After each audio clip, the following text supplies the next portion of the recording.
عمر فاروق رضی اللہ تعالی عنہ کا یہ پیغام جب حضرت سعد بن ابی وقاص رضی اللہ تعالی عنہ کو ملا تو آپ نے اپنے لشکر میں سے کچھ دانشوروں کا انتخاب کیا جو خوش گفتار، بہادر اور ذی حوصلہ تھے، اور قادسیہ کے میدان سے انہیں ایران کے مرکزی شہر مدائن کی طرف روانہ کیا۔ حضرت سعد بن ابی وقاص رضی اللہ تعالی عنہ نے قادسیہ سے مدائن کی طرف جن حضرات کو سفیر بنا کر بھیجا ان میں نمایاں حضرت نعمان بن مقرن رضی اللہ تعالی عنہ، حضرت قیس بن غرار رضی اللہ تعالی عنہ، حضرت اشعث بن قیس رضی اللہ تعالی عنہ،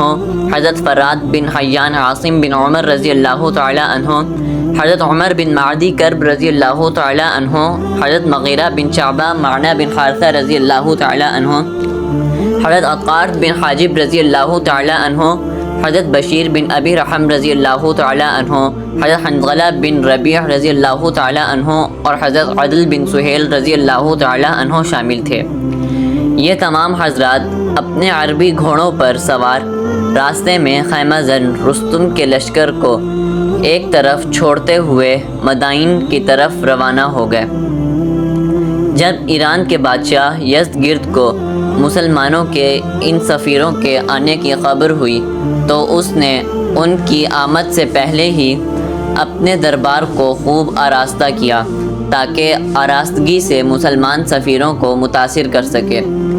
جب عالم اسلام کے یہ سفیر ایران کے بادشاہ یزدگرد کے دربار میں پہنچے تو سب سے پہلے یزدگرد نے ان سے معمولی سوالات کیے اور ان کے جواب پا کر اس نے مسلمان سفیروں کو مخاطب کر کے کہا، تم لوگوں کو ہمارے مقابلے کی جرت کیسے ہو گئی اور تم کس طرح اس بات کو بھول گئے کہ تمہاری قوم تمام دنیا میں ذلیل اور احمق قوم سمجھی جاتی تھی؟ کیا تم اس بات کو بھول گئے ہو کہ جب تم لوگوں نے کوئی سرکشی یا بغاوت کھڑی کرنے کی کوشش کی تو ہم اپنے سرحدوں کے عاملوں اور والیوں کو حکم دیا کرتے تھے کہ تم کو سیدھا کر دیں، چنانچہ وہ تم کو سیدھا کر دیا کرتے تھے۔ ایران کے بادشاہ یزدگرد کے یہ الفاظ سن کر سب سے پہلے حضرت نعمان بن مقرن رضی اللہ تعالی عنہ بولے اور یزدگرد کو مخاطب کر کے کہنے لگے، ہم دنیا سے بت پرستی اور شرک مٹانے کی کوشش کرنے اور تمام دنیا کے سامنے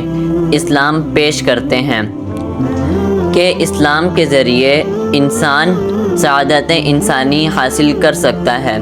اگر کوئی شخص اسلام کو قبول نہیں کرتا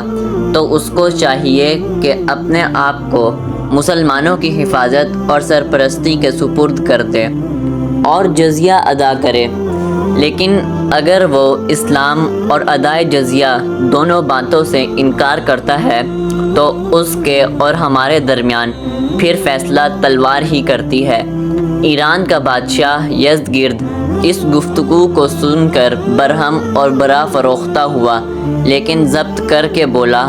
تم لوگ وحشی ہو، تمہاری مقدار بھی کم ہے، تم ہمارے ملک کے کسی حصے کو طمع نہ کرو، ہم تم پر اس قدر احسان کر سکتے ہیں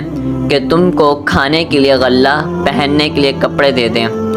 اور تمہارے اوپر کوئی ایسا حاکم مقرر کر دیں جو تمہارے ساتھ نرمی کا برتاؤ کرے۔ حضرت عمر فاروق رضی اللہ تعالی عنہ کی بقیہ احوال زندگی ہم آپ سے اگلی قسط میں بیان کریں گے۔